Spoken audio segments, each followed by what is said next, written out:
وہ اپنے گھر کے اندر ہی قید ہو کر رہ گئی، بھولے سے بھی کبھی میری نظر نہ پڑ جائے۔ اس کو ہر روز میں دیکھنے کا عادی ہو چکا تھا۔ عائشہ کے اس عمل سے میں نیم پاگل ہو رہا تھا۔ مجھے سمجھ نہیں آ رہا تھا کہ میں عائشہ سے کیسے بات کروں اور اپنے سچے جذبوں کی صداقت کا یقین دلاؤں۔ محبت کے معاملے میں قسمت نے ہمیشہ میرے ساتھ مذاق کیا تھا، مگر اب میں کسی اور صدمے کے لیے تیار نہ تھا۔ میں نے بہت کوشش کی کہ عائشہ کے روبرو بات کر سکوں، لیکن یہ ممکن نہ ہوا۔ میری حالت بہت خراب ہو گئی۔ تب ایک روز جاتے ہوئے اتفاق سے میں نے عائشہ کو گھر سے نکلتے دیکھا،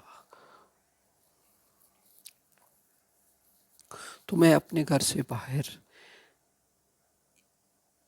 سوالی بن کے کھڑا رہتا تھا، اور اس روز میری قسمت اچھی تھی۔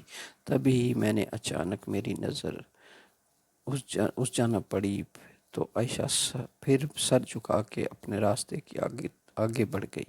میں نے سوچا کہ اس کے پیچھے جاتا ہوں، راستے میں بات کروں گا، مگر اگلے ہی لمحے میں نے خود کو ایسا کرنے سے روک لیا، کیونکہ عائشہ کے گھر کے محلے میں بہت عزت تھی اور میں خود بھی اس سے بہت عزت کرتا تھا۔ میں نے ارادہ ترک کر دیا اور پھر عائشہ نے مکمل خاموشی اختیار کر لی۔ اس کے بعد میں نے خود کو حالات کے دھارے پر چھوڑ دیا۔ مجھے یقین تھا کہ عائشہ بھی مجھ سے محبت کرتی ہوگی۔ اگر اسے محبت نہ ہوتی تو وہ مجھ سے ناراض ہوتی، مجھے برا بھلا کہتی، لیکن اس کے مستقل خاموشی نے مجھ پہ یہ باور کروا دیا تھا کہ وہ زمانے کی باتوں کا خیال کر کے اس نے خاموشی اختیار کی ہے۔ میں اپنی محبت کو میری طرف سے دل کے اندر دفن کر لیا، اور اس کئی ماہ بعد ہمارا ایک دوسرے سے سامنا ہوا تھا۔ اس کی ہر خاموش نگاہیں مجھے لاچار اور بے بس کرتی نظر آتی تھی، جیسے واقعہ ہی وہ رسوائی کے ڈر سے مجبور ہے۔ کاش میں اسے پانے کے لیے چور دروازے کی بجائے سیدھے طریقے سے اس کے والدین سے مانگنے کی کوشش کرتا، اور شاید میں عمر بھر کے لیے اپنی سچی محبت سے کبھی نہ بچھڑتا۔ شاید میں بزدل تھا، یا واقعہ ہی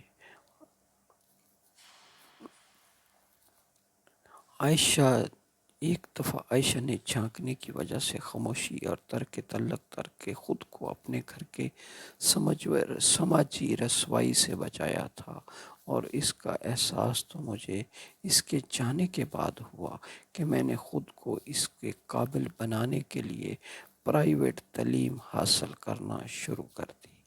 میں نے بی اے اور وہ بی ایس سی کر رہی تھی۔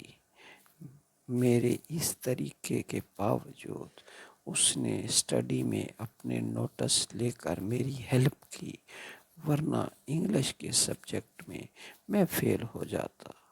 اس کی خاموشی پر صبر کا منتظر تھا، کبھی میرے بس میں ہو جائے، لیکن بس اس کے بعد اچانک عائشہ کے گھر والے وہ محلہ چھوڑ کر کہیں اور چلے گئے۔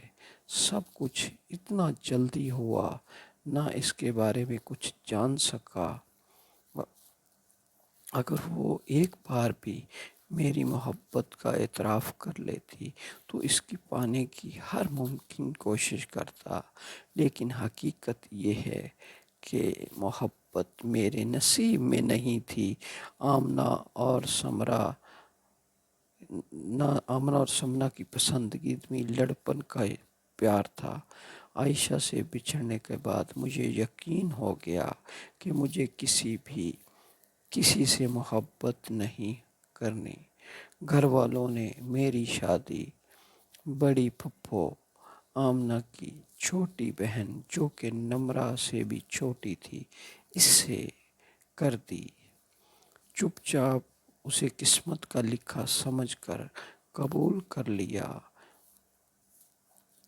مجھے زریں پھپھو کی عرصہ پہلے کی بات سمجھ آ گئی تھی کہ مجھے زندگی میں کسی کی سچی محبت ضرور ملے گی، مگر شرط یہ نہیں ہے، اور واقعہ ہی ایسا ہی ہوا۔ مجھے ہمیشہ یقین تھا کہ عائشہ مجھ سے محبت کرتی ہے اور میں عمر بھر اس کے اعتراف کے لیے بیٹھا رہوں گا، کیونکہ انسان کے اندر کا آئینہ ہوتا ہے۔ عائشہ کی آنکھوں میں نے اپنا عکس بہت پہلے دیکھ لیا تھا۔ اس کی آنکھوں میں میری محبت تھی، مگر لبوں پر خاموشی۔ مجھے یقین ہے کہ وہ مجھ سے بھی بڑھ کر کوئی اور بد نصیب ہوگا جس نے محبت نے اپنے در سے بار بار آیا اور آمنہ کی طرح چھوٹی بہن سے میری منگنی ہو گئی۔ سال بیت گئے، لیکن میں اپنے کیریئر کا آغاز کیا اور اپنے پیروں پر کھڑی ہونا چاہتی تھی۔ ہمارے خاندان نے کسی بھی لڑکی نے اتنی تعلیم میں اتنی ترقی نہ کی تھی، اور سامنے تو ہمارے گھر کی تاریخ بدل کر کے رکھ دی۔ وہ خاندان بھر کی لڑکیوں کے لیے مثال بن گئی۔ اس نے اپنی محبت کے بل بوتے پر زندگی میں وہ مقام پایا۔